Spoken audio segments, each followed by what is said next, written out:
Europe. 7h14, Patrick Cohen.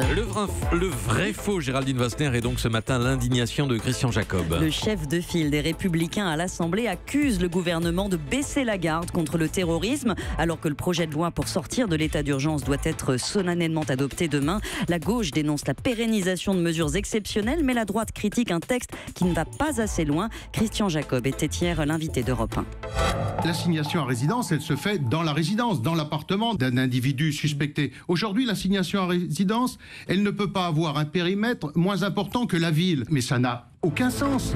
Extrait du grand rendez-vous. Avec le nouveau texte, les personnes assignées à résidence vont pouvoir circuler librement dans leur ville, vrai ou faux ? C'est vrai, Patrick, mais en réalité, ça n'a rien de nouveau puisque aujourd'hui, sous le régime de l'état d'urgence, les personnes assignées ont le droit de sortir de chez elles jusqu'à 12 heures par jour. En clair, elles doivent dormir à leur domicile, mais peuvent le reste du temps parcourir la ville. En revanche, il faut qu'elles pointent 3 fois par jour au commissariat, ce qui limite sérieusement leur mouvement. La nouveauté du texte, c'est que cette notion de résidence disparaît simplement. Les mouvements sont limités à un territoire, la commune minimum, et les obligations de pointage sont allégées à 1 fois par jour. C'est plus souple, mais il faut se rappeler que ces obligations, on les inscrit dans le droit pour des gens qui ne sont pas poursuivis, sur lesquels les soupçons qui pèsent ne sont pas assez étayés pour monter un dossier. Restreindre leur liberté pose un problème de fond parce que le droit d'aller et venir, c'est un droit fondamental, comme celui au respect de la vie familiale. Ces assignations d'ailleurs ont constamment été aménagées depuis le début de l'état d'urgence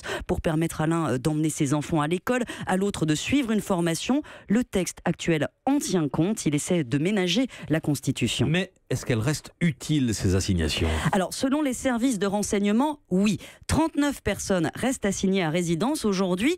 Elles ne le sont pas par hasard. Il pèse contre elles des soupçons concrets. Mais c'est par exemple une écoute transmise par un service étranger qu'on ne peut pas utiliser en droit.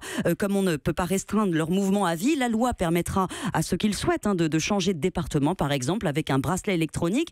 Mais ces bracelets, les services en ont commandé 15, ça vous donne une idée des volumes dont on parle. L'idée, c'est d'entraver leurs contacts, de les fixer à défaut de pouvoir les poursuivre, car il est là le problème. On n'arrive pas à prouver le potentiel criminel de certaines opinions radicales, d'où ce pis-aller qui ne satisfait personne, mais qui se veut pragmatique. Merci à vous, Géraldine Wasner. À demain. Europe. Europe 1.